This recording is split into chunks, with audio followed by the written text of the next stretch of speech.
We want to see you all over on YouTube, so check us out at Backyard Gardens TV to watch our podcasts and other gardening videos. Let's take a deep dive into after the harvest. That doesn't just mean what do we do after, but also during and before. Yeah, it's kind of convoluted, but we got you right here on the Backyard Gardens podcast. To have a good harvest, one must plant good seeds and must also use the right kind of fertilizer.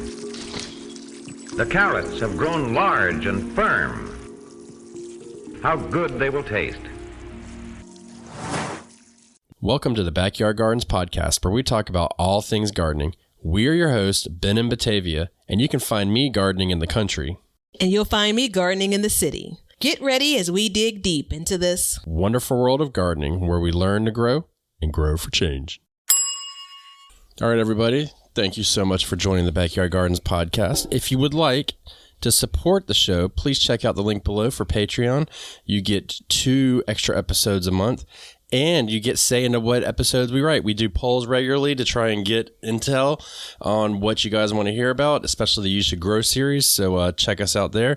You can make a one-time donation, or you can buy a t-shirt to help support us. So check out the links below. Right. Good. Okay. So, first of all, I do want to give a special shout out to Batavia because she's super brave. She's eating sardines and crackers, so there's that. I'm so glad I'm not sitting next to her right now. I just got to say that. I don't have any hot sauce, though. That's the missing thing. Hot. So I want to do a truth moment real quick. We're going backpacking, and I was looking for different ways to bring protein, and I was going to get canned oysters. But I'd never had a canned oyster, and I was super scared to like take them and try them for the first time on the trail. Because what if it gagged me? You know what I mean? But I didn't do it. So this is a great example of why you should try new things. I don't remember eating sardines growing up. It was always like something that everybody made fun of. Yeah, absolutely. And so exactly that point. So folks make fun of them. I don't remember eating them. And I don't remember how I came across them other than trying some things that are new. And I always thoroughly enjoy them. They're kind of freaky. Yeah. But my hat's off to you. Even though I'm not wearing a hat right now for once, my hat's off to you. Some of them make jalapeno slices inside of them because they're all kinds of in oil and water and the Mediterranean version and like the ones with the jalapenos is right up my alley. Nice. Okay, enough about sardines. We're not growing sardines yet. That could happen, you never know. But we're going to talk about after the harvest. And I did a video not too long ago, and I said the term in my head, and I was like, that's the phrase of the year. That's the phrase. But I don't think it was the phrase of the year, but it was catchy, and it did bring up some good ideas. So we're going to kind of break this whole subject down from beginning to end, essentially. So it's not all after the harvest, but it's all about being in the mindset of after the harvest. There it is. That was it. That's what we've been looking for this whole time we've been talking about this series. Ding. So, what does it mean to you? I mean, when you think about after the harvest, what do you think? I think it's the completion. It's like the equivalent of harvesting seeds that have been saved. Like we're completing the garden's life cycle, right? And it seems to often be the forgotten thing. At least it's not commonly talked about. So we're not, what did you say earlier this year? We're not growing this food to look at it. Like, we have flowers for that. But I think that, it's wild because cooking and, online chefs and all that, like that's like a big industry, if you'd call it, right? Just cooking in general clearly is a big industry. And so I'm always surprised by how little gardeners talk about what happens after the harvest, beyond the picture that's on, in your backyard, beyond that. Yeah, I agree with that. I think it's just like you said, I don't see a lot of people talking about how they prepare what they've grown. Or on the opposite side, I don't see a lot of people talking about what they're going to do with it once they grow it. And it's interesting too, because everybody grows like a lot of tomatoes, but how do you eat all those tomatoes? Then what? Yeah. You know what I mean? Like, are we eating them like apples? Are we canning them? Are we, is there favorite recipes? Like, I don't know what it is. And even if you go back to so for a lot of us, we have a period. It may be shorter. Yours is shorter than mine.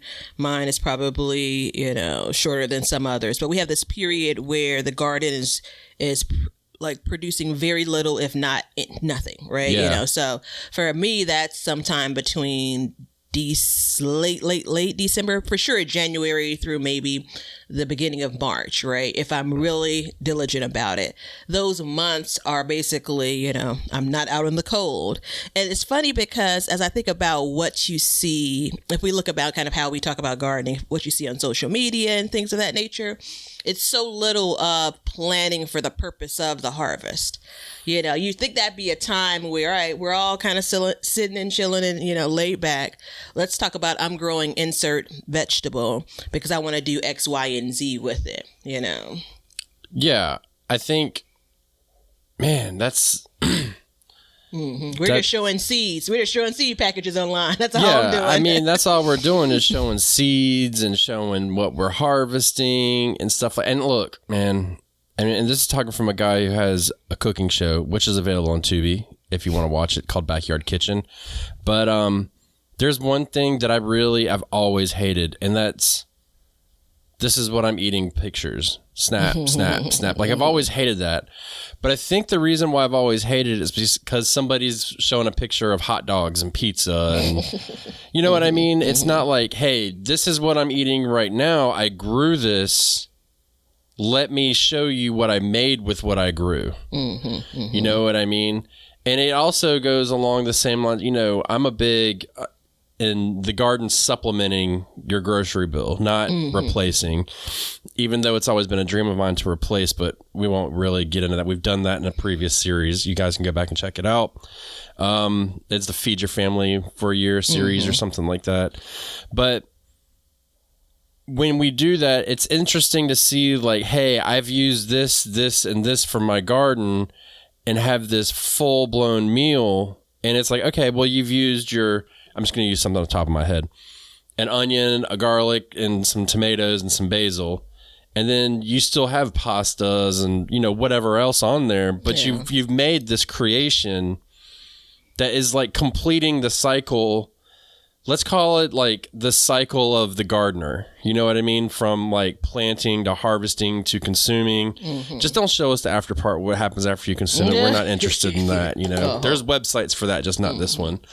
But that's part of it. And I think it really goes and what this episode specifically is about is the planning part of it, from the get-go. I know I'm going to ask you and you're not going to be able to tell me maybe, but when does this episode air? So this is us introducing the series. So this is where we're going to touch on planning. We're going to touch on harvesting, cooking, preserving, and the actual after the harvest. So this is at the top of August. It should be the first week of August, unless we move some things around. Right. Well, that could always happen too. But so that's perfect timing because we're now planning our fall gardens. To some extent, either you're starting seeds or getting ready to direct sow seeds. Maybe you're out shopping for seedlings if you want to bear the prices that we've, endured this year. So there's all these different things, but this is really good timing for this because maybe this will help you in creating a more cohesive, solid fall gardening plan. Which is what I was hoping you would say. This is the time frame, just for the record. I mean, at some point, and I'm not sure which year it's going to be, at some point you'll realize anytime you give me a prompt, I'm never going to give you the response you're looking for, like ever, right? So accept it. There's a part of, for some of us that maybe have gardened in the spring and, we've had some things planted for summer.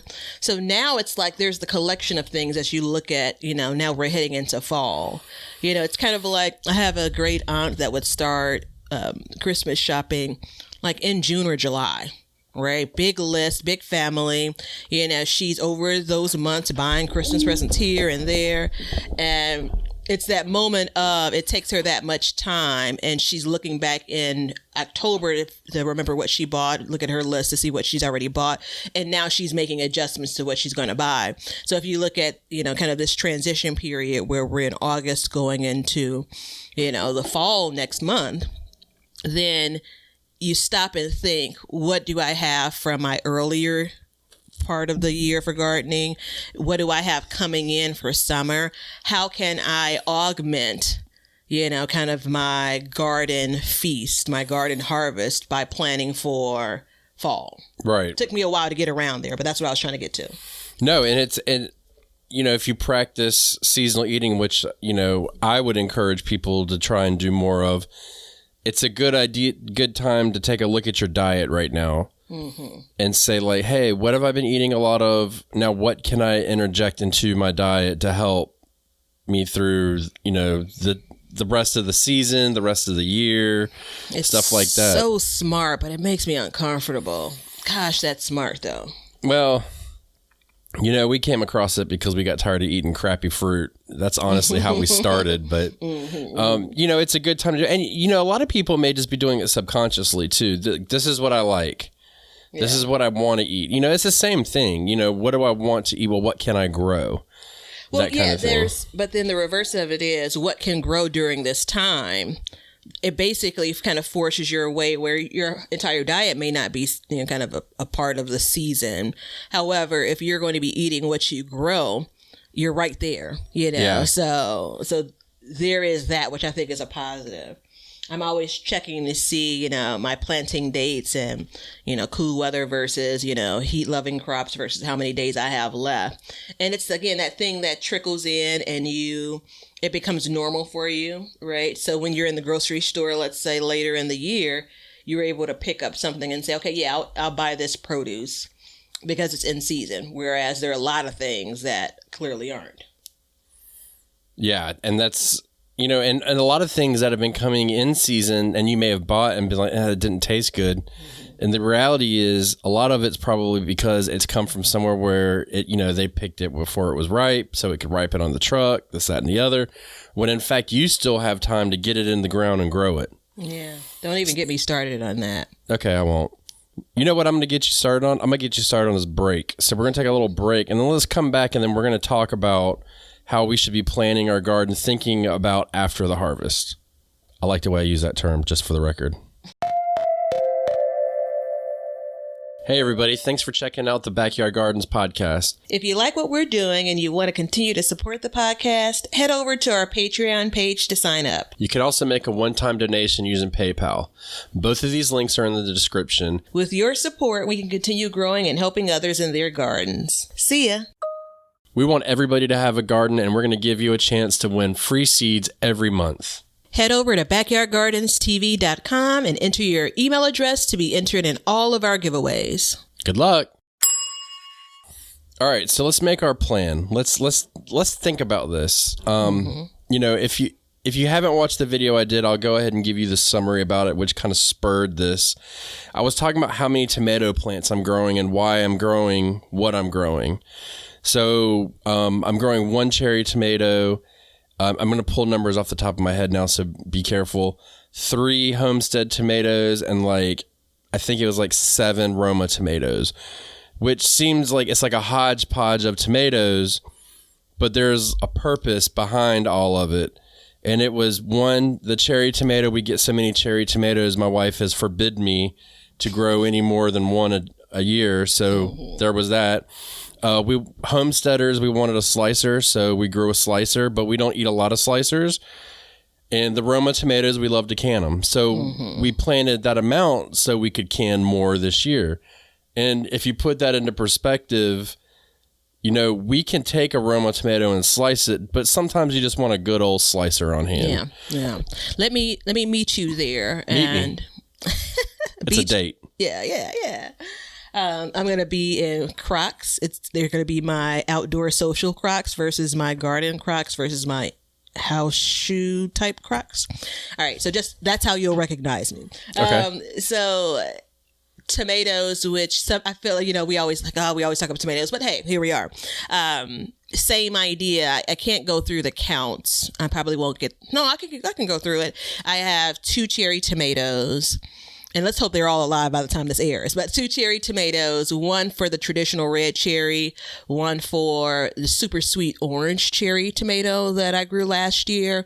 And what I've come to terms with is I don't have to eat every single cherry tomato off that plant, right? I also don't have to worry about that plant taking me all the way through the summer season. It's okay. Get enough to satisfy your need and to combat the crappy cherry tomatoes you've had all during the off season, because there's not a good cherry tomato to be had from a grocery store. I have 2 pineapple tomatoes, which I planted last year and I planted it in the previous year. And it's a beautiful tomato. But last year I made salsa using the recipe that you shared, using the pineapple tomatoes and then using Roma tomatoes.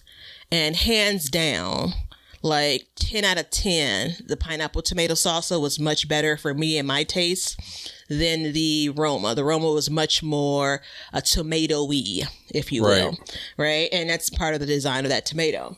And so I'm growing 2 pineapples because I'm amping up, And now, since I didn't can much tomato sauce last year, I have a couple of paste tomatoes that I'm also growing for the purpose of regular flat on out tomato sauce, and my favorite ever pepper tomato sauce, which you basically freeze because it's not canning safe, but it's that same logic. Then I have some kind of purplish tomatoes that I'm trying for the first time, and I'm really chasing a really good flavor for those, and those are more slicers. I have 1 or 2 more, but it's that same idea of I have some experience from my previous tomato growing years. I kind of know where I want to be when it comes to the tomato products I produce. Right. And so in turn, you go back all the way to February when I was starting seeds. That was a part of my plan.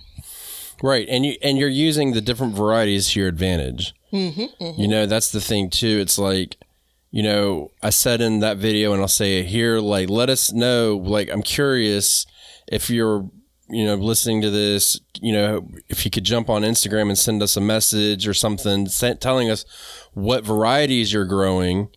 Because again, each variety is very different, and it's not just tomatoes. It's, cucumbers, squash, even broccolis and kales and all those things. They're all different.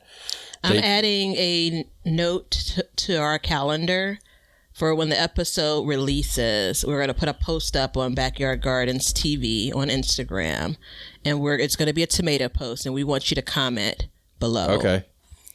Yeah, I'm going to hold my breath on remembering that one, but let's do this. I'm putting it on our calendar because we can't trust Leonard to be that specific. No, Leonard won't. He'll forget. He ain't no good.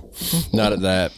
Good at a lot of things, but not that. Tomatoes are tricky because, again, we've talked about how the gardener influences the taste of tomatoes, right? But generally speaking, there are things that were good one year and I'm chasing it again the next year. There's some tomatoes that weren't maybe the absolute best, but I think they could be better. And so again, I'm going to plant it again. But it's just not to say, oh, they're good or not. There's an end in mind. Right. So after I harvest it, ding, ding, ding, what am I going to do with it? And it took me a while to get there. Right. It was kind of like I was just walking through the aisles of my home improvement store, buying transplants, saying, oh, that looks interesting. And then once I started taking tomatoes off, it's kind of like, oh, well, what do I, you go back years ago. I'm like, what do I do with this now? Like, well, that's an important thing, too, is because a new gardener listening to us may not understand that this comes with time of figuring out what you do and don't like. So like the number one thing that I would recommend against somebody doing is just being like, I'm only going to grow Better Boy tomatoes and that's it until, the end of time. And I'm not going to try anything else because it's like my mom, she's been growing food for years and years. And this year I gave her some tomato plants and I gave her some homestead tomatoes and she's like, never heard of it. They were always the Better Boy, the big boys, anything with a boy at the end for some reason. I don't know why. But those are, beef steaks and stuff like that. But there's more to it than just the biggest, most giant tomato if you're into preserving food or eating it in different ways. You know, there's each tomato, and I do not want to make this a tomato episode, so we'll have to move to another vegetable after this, but can be used in a different way. Yeah. You know what I mean? I think just one more comment on tomatoes, and I have a good example for chard, right? And beets, even if you want to throw those in there. So for, now I want to be fair. There's some vegetables that are more of a novelty that I'll grow that I don't have, like, other than I'm going to eat it, you know, like I'm going to add it to a meal. So I don't have like a full plan. Right. Right. You know, so, or there's kind of this whole structure with it. And a lot of that structure comes in when we talk about preserving. But I started about the same amount of tomatoes across the board. I double sowed quite a few, especially some of the newer seeds that I was getting from companies I hadn't worked with before. And it was this matter of don't know what the germination rate is going to be. And, you know, I still have a hard time tossing, you know, a seedling when everything germinates. So I said all that to say, my beefsteaks, I didn't even plant beefsteaks based on the look of the plants. Something's not right there. But I have a bunch of extra seedlings, probably a dozen. And the majority of them are a mixture of a non-red tomato. Right. You know, and so I already know it's going to be hard to offload that. You know, so when we got to that part of the season when people are planting tomatoes, you know, I'm not going to chase folks down because, again, I know folks are going to want the aromas. Folks are going to want the red slicers. You know, if you're, even when you're giving something away, you know, people have a right to say, okay, no, thank you. Yeah. They'll turn you down quick when it comes to something like that. Yeah, exactly. I mean, if you also have to think about, in the grand scheme of things, the time that you're going to spend as someone growing a tomato, meaning if I give this away to you, do I want to spend time nurturing this thing that I'm not even sure if I'm going to like? Now, if you have a big space, meaning a space big enough to say, I'm going to give this a try, sure, you know, but if this is all about, hey, I want to get this produce, you're going to go with something that's more traditional. And unfortunately, I don't have that many traditional tomatoes to give away this year. Well, and I think, but see, the thing is, some of the other vegetables, and I'm gonna broaden it, okay? Some of the different vegetables, different varieties are the same thing. They're just not as, like you said, traditional. Like if you're going to buy a seed, a pack of seeds, what does it matter? If you want a slicer or if you want a canning cucumber or something, like you can try a different variety that'll give you the same outcome. You know what I mean? Maybe a little bit different flavor, could give you a little bit different look, could maybe give you a little bit different, it could have different growth habits that you may be interested in. You know, like for instance, I'm growing Cajun Jewel okra this year because it's smaller. So it's the same. I mean, I'm still going to get okra, but I should have a smaller plant on my hands. The jury is still out on that, you know. We'll see. But, you know, there's all these different things. But when I go into making a garden plan, especially this time of year, because as of right now, I mean, let's face it, we're in the height of the season. Everybody is harvesting. Everybody's feeling good. You know what I mean? It's time to start thinking about, okay, am I going to switch over to fall crops? And if I am, what would I like to grow? But more importantly, how is it going to be used? And so, like for us, you know, we still have time. We can fit in another quick sowing of like zucchinis and stuff like that. So, you know, and we can say, okay, I want, you know, hey, I've been eating fresh zucchini this long. The squash vine borers, you know, just basically massacred me. Let me re-sow so now I can grow, you know, I'm going to grow 4 plants so I can shave it down and freeze it for zucchini bread throughout the winter. Or let me do some, you know, I want to do X amount of, and this is key, amount of Brussels sprouts because this is how much I would like to eat throughout the fall and winter. You know, and thinking about like, I really like this, let me grow more, which is something when I refer to people already doing it, they're probably already doing it to an extent of that, you know. I enjoy this, I'm going to grow more of this, but then trying something new with what you're growing too. So maybe, you know, maybe you've grown lettuce every year for salad. Have you thought about grilling it? Because Batavia's grilled it. She loves it. I'm a huge fan, yeah. And the planning piece of that becomes important because you want to make sure that it really works well if the lettuce is formed ahead. Yeah. Right. Just don't be putting your leafy greens just sitting on the grill or anything like that. But the planting becomes important because, you want to make sure you're putting that plant in the ground or sowing that seed. Because you want to make sure for that it becomes you have enough time for it to get from the seed to the actual full head. Like, does your weather get cool enough? Right. Hold on 1 second.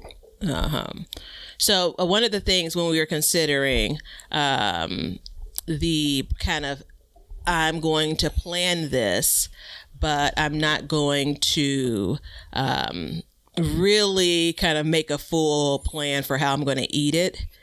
It really, a good example of that is spinach for me, right? And so for spinach as an example, I'm at this point for this year in particular, I've given up on the huge spinach harvest. I just want to be able to have a different type of green in my garden. So I know I'll end up, if what I did last year still works, I'll sow those seeds right at the start of September, and I'll basically get one harvest off of it. But however much I sow would be the maximum that I basically get from those greens. And it's not, I don't have like some 3 or 4 recipes in mind for them. I don't need it, right? Based on the little that I plan on producing for spinach, but that still is a part of the plan. Right. I'm super glad you brought up spinach because that's one of the ones that I struggle with every year because I have a plan for spinach, but I can't execute that plan. Mm-hmm. So I really like sauteed spinach, but as you and I and everybody that's ever cooked spinach knows, it takes a lot of spinach to make a plate of, or, a side dish of sauteed spinach. And so it's one of those crops that each year, I'm adding to my list, just like Brussels sprouts. Like, Brussels sprouts has been a struggle for me, everybody knows. And this year I was able to have a Brussels sprout that I ate, albeit they were miniature sprouts. I still consumed them. So because that was my last year. It was on the cutting block last year. That was going to be it. But this year it's not. So now I can kind of move on to the spinach because when we try to make that plan, part of that plan is being able to execute it. You know what I mean? And how much space am I willing to sacrifice for this quote unquote test? You know what I mean? Yeah. And it's also like, you don't want to kind of put that energy out, like making a part of your plan for something that's not going to succeed. But when you start to think across vegetables, right? So if I have something significant happens, I don't want to go with the whole like wiping out my tomato plants. I won't go that big. But when you talk about this plan, if you don't have success with a particular crop, well, whatever you plan to use that crop for, that's next, right? So one of the things I like about leafy greens is there's a lot of subbing that goes on, right? So if you had planned on having a salad a day, which has been a loose goal of mine, and sometimes I can hit it. I can hit it more so when I have store-bought salads than I can when I grow my own. Funny how that works, isn't it? Yeah, right. If that's a plan that you have as an example, right? Who knows what's going to happen with your lettuce, but if you're growing it at the time that cool weather crops like to be grown, you may sub in spinach for that salad. You may sub in chard for that salad. Like there's some flexibility you want to have with that plan. Right. And while we talked primarily for the tomatoes about preserving, this again is a plan for what you're doing after the harvest when it comes to fresh eating. Yeah, we do that with lettuce. So we tried to figure out how much lettuce do we consume when we make a salad. And we figured that roughly, and so because we try to eat salads out of our garden mostly, it's hard because sometimes we'll sub in more vegetables or a different kind of green or something. But we figured about a head a week, roughly, maybe 2 heads a week. So when you plan that out, it's hard to go through and just say, okay, I'm going to plant nothing but lettuce in this bed for this. So we want to try and make it so it's, we do succession planting. And we're building to it, so we're not harvesting all at once. So this this planning portion brings in basically all of the techniques we've talked about over this podcast and the YouTube channel to date, because it all factors into how we plan and what the expectation is after the harvest. So, you know, how long is it going to store? That's another thing. You know, how long does lettuce stay in the fridge for? Well, you know, it can vary.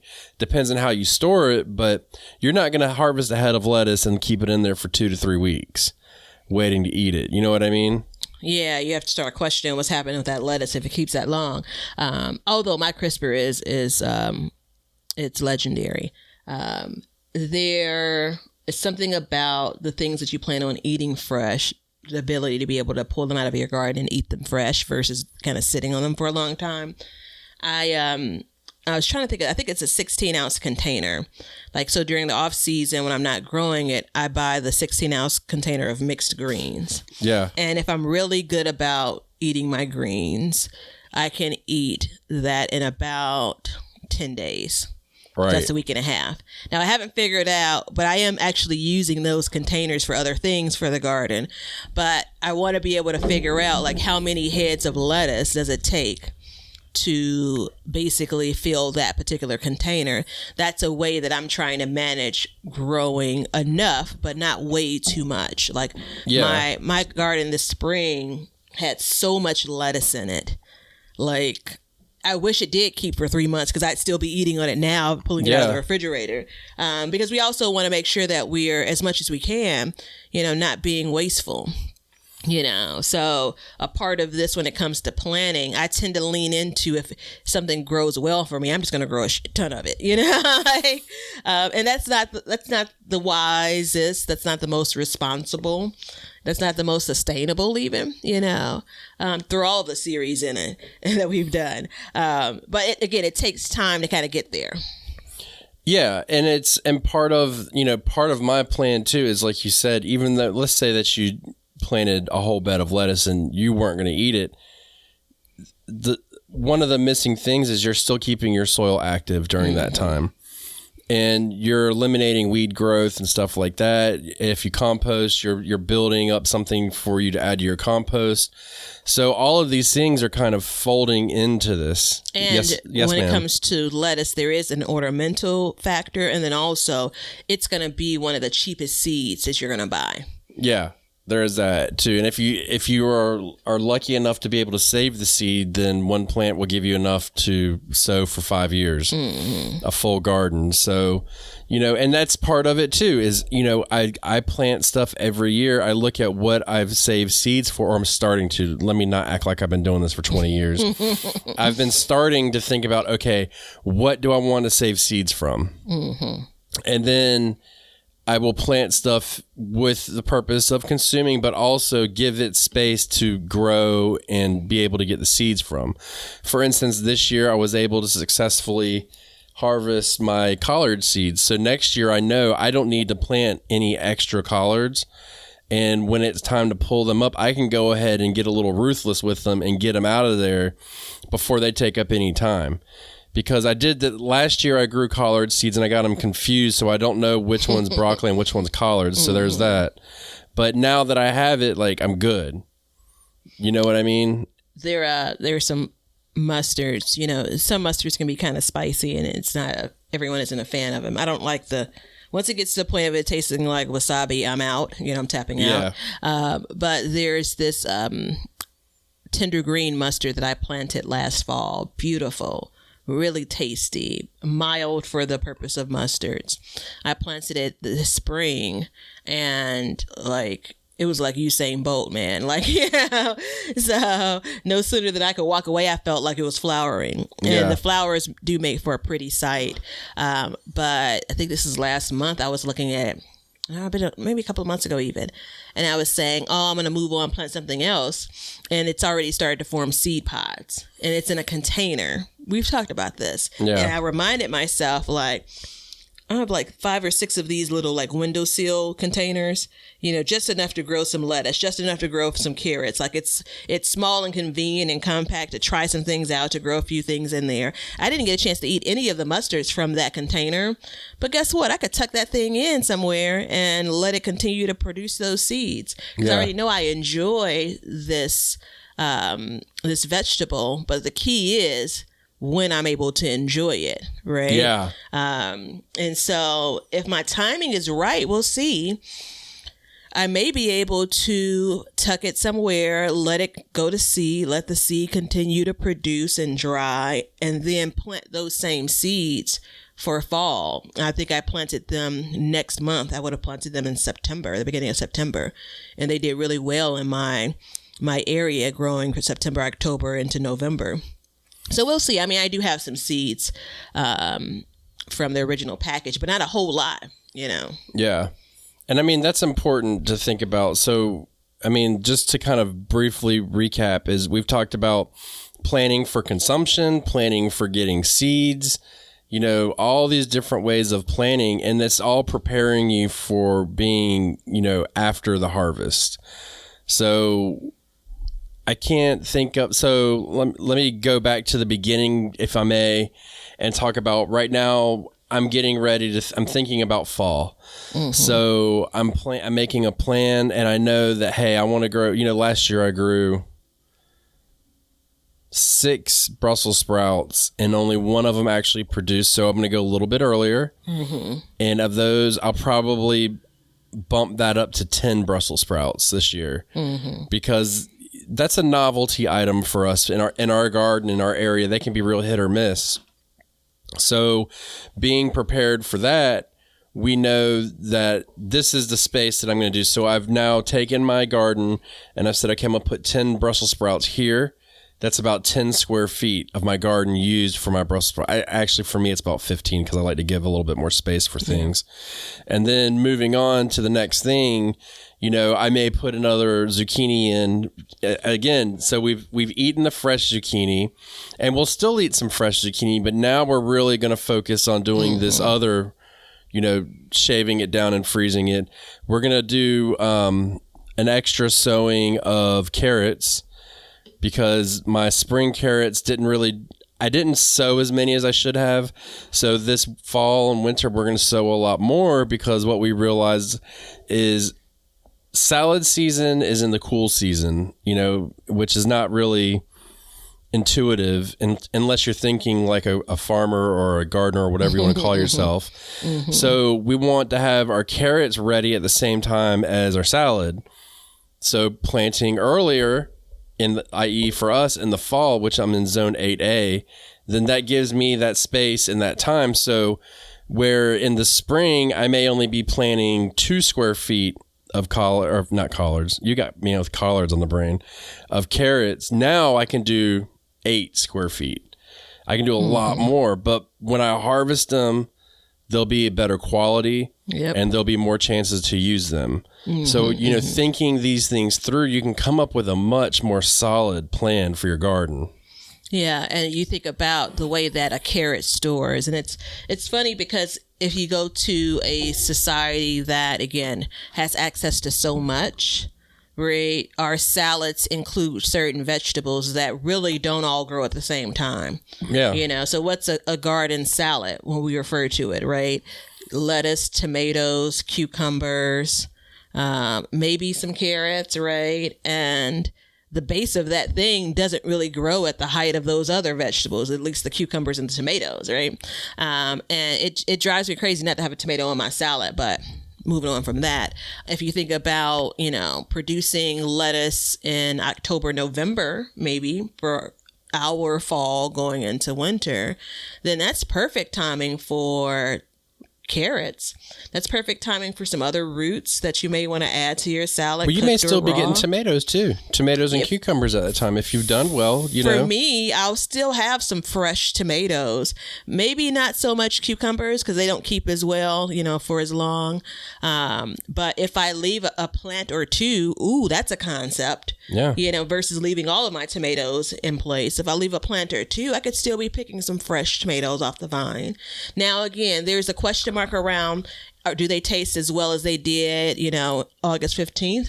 Maybe, maybe not. But, we work with what we got. I think they taste just fine, personally. I don't think there's look, if you compare it to something you get at the store, it's going to be better. Oh, for sure.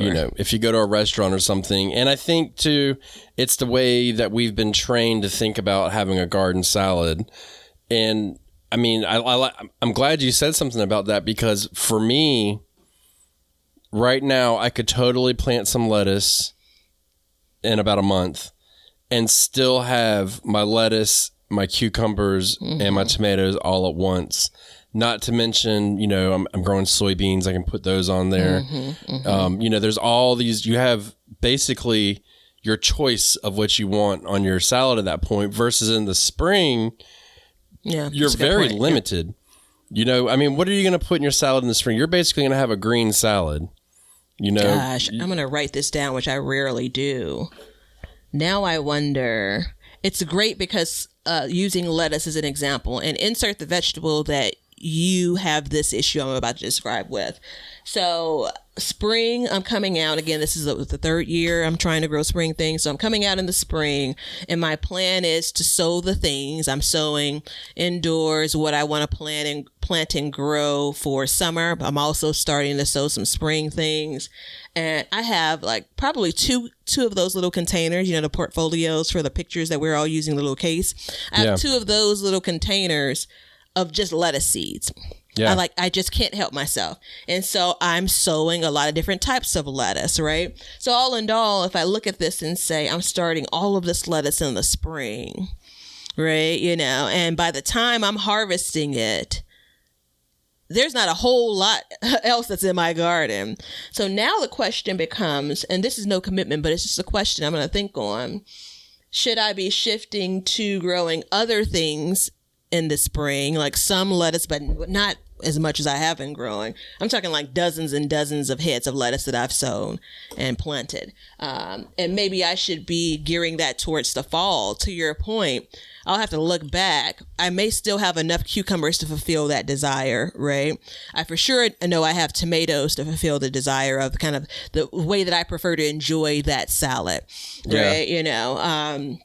So maybe it's heavier in the fall for that versus the spring. There's actually an episode or 2 or 3 in that, we always say, oh, I'm going to plant it again in the fall. Yeah. And not only does the taste of some of the things we talk about planting in the spring versus the fall change, what you can do with it, what else in your garden and within your cabinet, your refrigerator, your freezer complements that thing, that changes depending on what time of year it is. Because again, we're going back to what's in season and what isn't. Right. Damn it. Let me write down the timestamp for this so I can go back and listen to get my notes together. No, it's exactly right. And it's interesting to think about, because a well thought out plan can lead you into having a more balanced, cohesive diet. So you can start pairing things, essentially as they should be paired. I think we've lived in a society where it doesn't matter when things grow, we're going to eat them no matter what. And a lot of people's palates are trained to accept the shitty taste of it in the grocery store. You know what I mean? Like the zucchini that you buy in February. You know what I mean? You start getting it, it's not as good as when it comes out, or the crappy tomatoes. Some people don't realize that the tomatoes that you grow taste better and more flavorful than what you get in the stores, but we've done that. So what's happened is we've combined and made dishes that are staples in our lives that shouldn't be in existence. They just shouldn't be. At that particular time. Oh yeah, no. I think you said it exactly right, because you're thinking about the different components Seasons of that dish, right? Right. And in some cases, those things don't occur at the same time. If you want to add some peppers to your whatever that dish is, and it's January, well, let's hope that you canned or froze some of those peppers, right? Exactly. Versus what's coming into the store fresh that, don't even get me started on how expensive peppers are, but I'm going to move on from that. Yeah, peppers are very expensive. That is a fact. So thinking about that though, it's like, and I'm trying to think of a dish that just like shouldn't be in existence, and I can think, like, I know somebody who puts zucchini in their chili. Right? It's very good, but usually people eat chili when it's cold. Right. So there's no reason. I'm not people. I have chili is one of my top 5 favorite foods, meals. Is it really? Absolutely it is. Absolutely. Really? That is fascinating to me. And I don't make it that often, but when the mood strikes, it doesn't matter what the temperature is. Right? Like I've given it before, a sweet potato chili recipe, which kind of fits more so than what, that version of it. But if someone serves me a bowl of chili in July or August, I'm going to enjoy it and ask for extra crackers. Or cornbread, Well, and it's like, like tomatoes and not tomatoes, salsa and cilantro. Oh, good grief. Yeah. I mean, cilantro does not like hot weather at all. You know what I mean? I still can't. I mean, I guess maybe I can't quite figure it out. I don't know if it's just like, I'm not going to even pretend to why that like where that started, and like where could it have started where those two things were possibly at the same time. Maybe it's the tomatoes that you still had that you pulled off the vine in October, and now you have cilantro growing, so now you're making sausage. I don't know, but it frustrates me because cilantro gets me every single year. I never can get it. If I add it to salsa that I actually can, I'm going to buy the cilantro, which just seems like a waste, but what are you going to do? So I just Googled it, and cilantro is from Southern Europe and parts of Asia. So Southern Europe, I would imagine, is a cooler climate. I don't know where Southern Europe they're talking about. So it kind of leads to believe, but I mean, if I think about Mexican food and salsa and stuff like that, I mean, cilantro is just like right in there like swimwear. You know what I mean? And it may be growing in the mountains there or something like that where it's cooler. But, it's one of those things that it just shouldn't be there. So and it's just like a garden salad. Like a garden salad, like, I don't know, you can probably grow lettuce almost all summer, can't you? I have one variety. I think it's the Nevada lettuce. That seems to do well for me even in the hottest months. Right. So generally speaking, yeah, I can. There could be a head of lettuce in my garden all throughout the year. Yep. So you know what I mean when I say throughout the year, like from March to December. Yeah, my growing season. Yeah, for me, come about early to mid-May, they all start to bolt. So that's it. But I can't put a tomato. I can't get a tomato. I'll probably get my first tomato in the middle of June every year, I would say. So, that's when I get. So, I've already had a month without lettuce. Yeah, yeah. My cucumbers, I don't know, man. I always plant my cucumbers a little late. So there's that. That's a personal problem, though. I can do many things with tomatoes, even though I don't have lettuce, but there are a lot of things that I want to do with lettuce that I really need tomatoes for. But if you think about like bruschetta, that's a perfect dish because everything is seasonal. Yeah. You know what I mean? Everything's coming out at the same time. Your onions are probably ripening towards the end of the summer. They've dried out well. You've got your basil, you've got your tomatoes, all that stuff. So you're good. And if you take it back to what the vinegar is made out of, usually it's got apple of some sort in it, so it's preserved.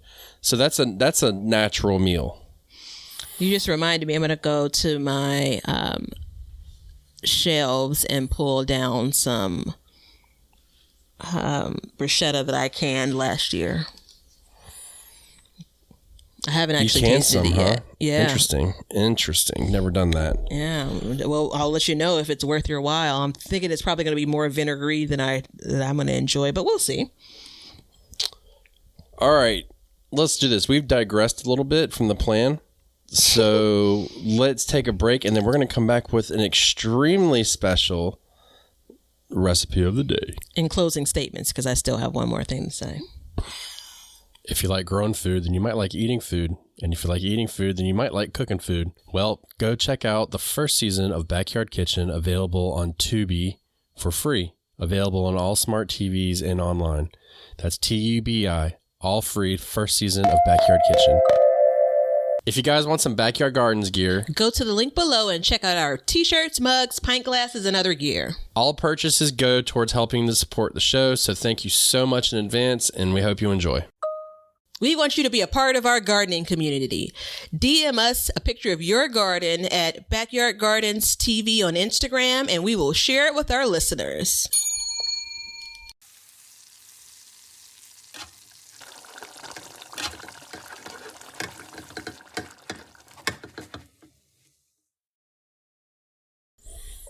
All right, this recipe is special because it comes from one of our patrons.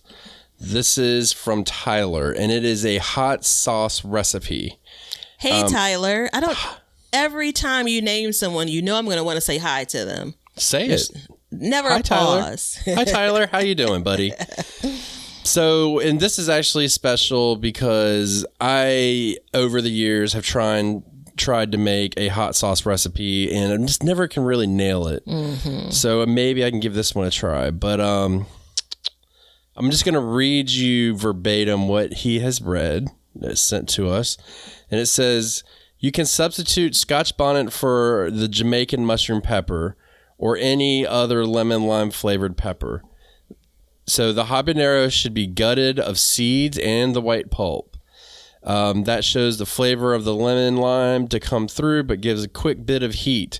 If you're doing Scotch bonnets instead of Jamaican mushroom, use half to a third of the amount depending on your heat tolerance. Always start low and increase for taste preferences, which I agree with him on that. This is just getting the heat amount right, because that's a big component of it. You don't want it like super hot. Place it in a blender if you want a pepper mash, and then go to the desired texture, or bring it all to a boil in an appropriate sized pan and simmer for a good 5 minutes. You at least want it nice and soft. Place that into a blender and let it do its thing until you reach your desired thickness. So, do we add vinegar or something to it, or? Actually, I'm not seeing that. I'm not seeing anything but peppers and lemon and lime on there. Oh, but the lemon and lime, though, that's going to be the acid and that's the acid. Liquid. Okay.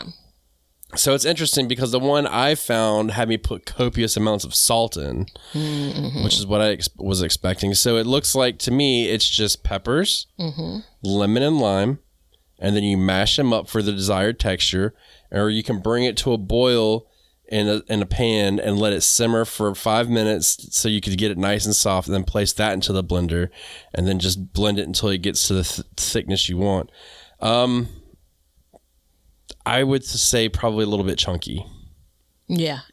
Well, I think you said if like you like it as a paste, because you could use a sifter, and press out the liquid if you don't want as much pulp or any right. Pulp. But the key here is because he said using trying to think off the top of my head, the habanero. So I don't know if you remember, but I've grown habaneros before. You want to talk about prolific but hot. Yeah. It was so prolific, but they're so hot that I couldn't use them. So this is a good use for that. So... And sometimes there's a whole television show. Sometimes you only need a dollop, or not that's too big, a dash of hot sauce. Yeah. So this could be one of them. Exactly. And I've never grown a Jamaican mushroom pepper, so I would be interested to see what that's all about too. So you gonna try it? No. Why not? I may try the method. But I was a passerby asked me, in the front yard, there's a certain type of sets of vegetables that are growing. And so when I talk about kind of some of the things I'm growing, and they're like, oh, you growing any hot peppers? And I feel like I need to apologize. Not really like jalapenos, but I know that's it's like baby level hot. Yeah. I've said it before. I'll say it again. I really want to enjoy hot peppers, but my body tells me otherwise. Yeah, when it comes to hot peppers, jalapenos are good enough for me. Cayennes are good. I have been playing around with a couple more. My eyes have been enlightened to some that have more flavor than heat. Yeah. So I have fallen in love with those, and maybe like, you know, the Jamaican mushroom pepper will have a different kind of flavor. You know what I mean? Because I'm like you. I'm not into just like roasting heat. Yeah. You know, I had a mango pepper last year, which I thoroughly enjoyed. And it didn't really taste like mango, but it definitely had like a citrusy flavor to it. That was really good. So that's something, you know, that maybe you can use a pepper in that too, but seems really easy. I think once you taste some of these peppers, you kind of know, like, could you imagine this as a sauce? Yeah. Right. You know, so instead of going through the steps of making the sauce and you're not quite sure, even though some of these are pretty hot, I'd say, you know, taste the peppers, see if you like that flavor. Yeah. Because I'm not as interested in the heat. I am interested in the different flavors. You know, the taste of these is, you know, I mean, peppers, it's one of those, because they get a bad rap because of the heat. Right, you know, and then the idea of all of the peppers we buy in the stores are never really sweet; they're just not hot, right? But there is absolutely a such thing as sweet peppers. Is it the lipstick one that you guys loved last year? That's a sweet pepper, yeah. Yeah, we were growing a lot of lipstick peppers this year, but yeah. That was incredibly sweet. So I would not make a sauce out of that. That would be weird. No, I think I guess I was pointing it out because, like, peppers in general, and that almost feels like a whole You Should Grow series by itself, because there's just so many options when it comes to peppers, and it's, I think, even more so, there's so many different flavor options, size and shapes, even compared to tomatoes.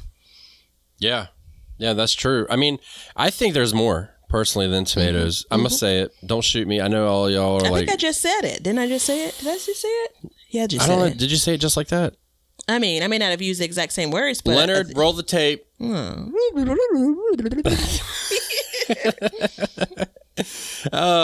So yeah, it's well, you know, people, I guess the reason why I said that is because everybody always says this tomato tastes different, and to me, they don't taste any different. Well, the argument that you make is that, and I say that tomatoes absolutely can taste different, but I am on board with, I think that you probably have more of a difference across so many various peppers.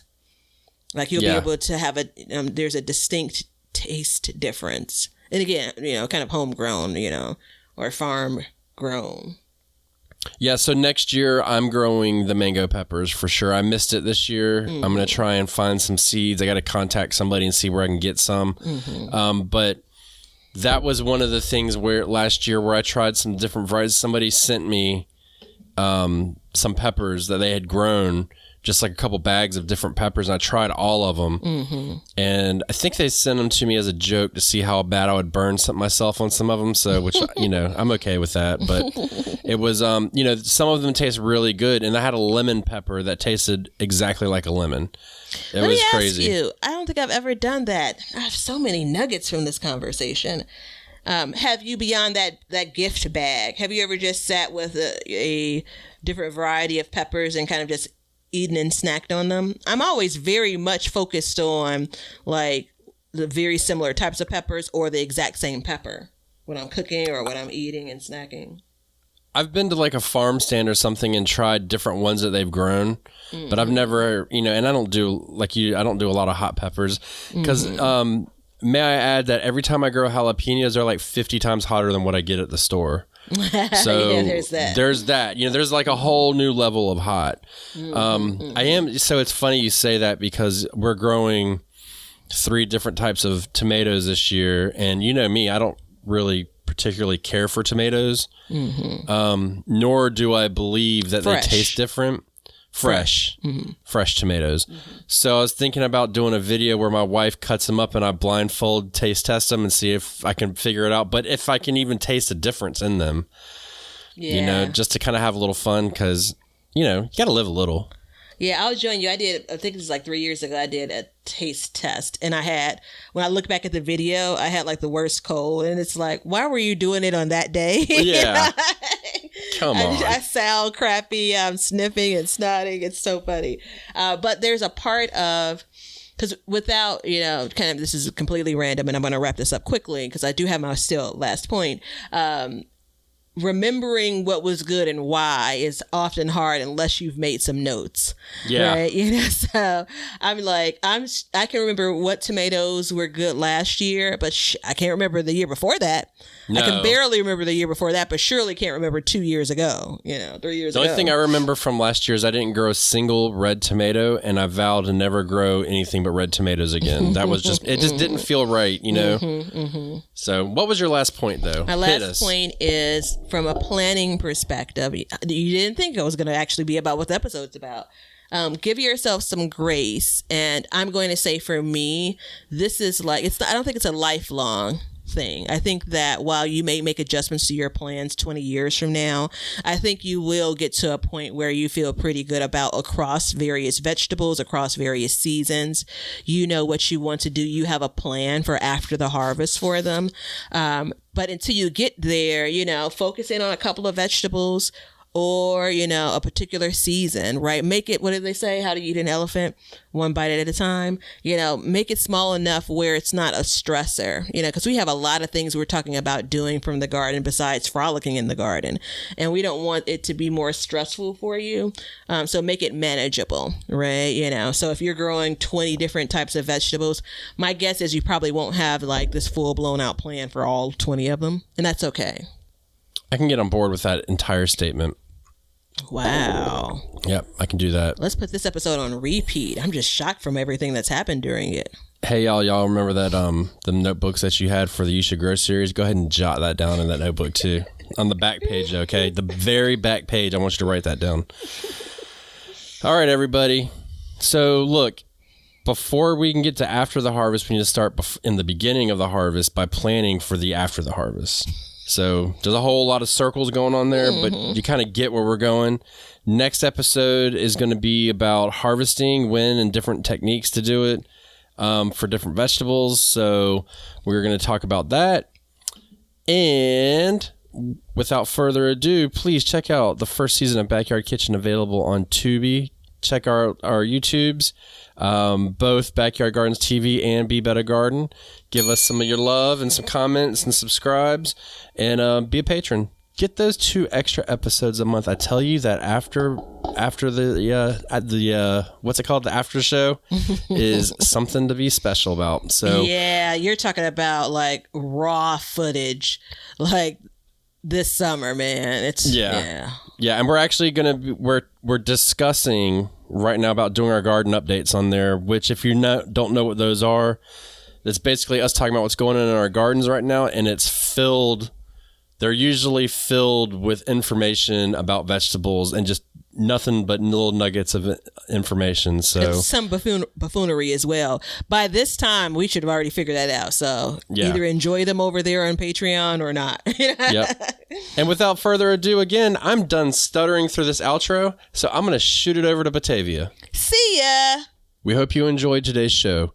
Please follow us on YouTube at Backyard Gardens TV, Instagram at Backyard Gardens TV, over on our website, backyardgardenstv.com, and then we have Patreon at Backyard Gardens. And don't forget to check out our links below to help the show. Thank you so much for joining us as we learn to grow and grow for change. Cut. Now you know why people feel like celebrating at harvest time. All over the world, people have feasting and good times when the crops have been gathered in. Hey, everybody. Thanks for checking out the Backyard Gardens podcast. If you like what we're doing and you want to continue to support the podcast, head over to our Patreon page to sign up. You can also make a one-time donation using PayPal. Both of these links are in the description. With your support, we can continue growing and helping others in their gardens. See ya.